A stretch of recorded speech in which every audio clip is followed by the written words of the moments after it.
Chers élèves, candidates et candidats au baccalauréat 2026, le mouvement Djalinsi Kanam, fidèle à sa mission d'accompagnement des élèves vers la réussite, vous invite à la 4e édition des révisions du bac qui se tiendra du 17 au 20 juin 2026 à partir de 10h au CEDEPS de Kaolack.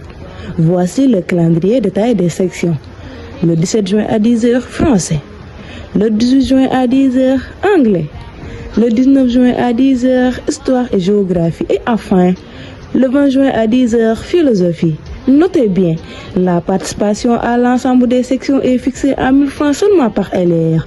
Pour plus d'informations, veuillez nous contacter au 77 475 06 23 ou au 77 555 58 75. Rejoignez-nous pour des sections pratiques, interactives et efficaces. Servir, encadrer, éduquer, enseigner, c'est Djalinsi Kanam.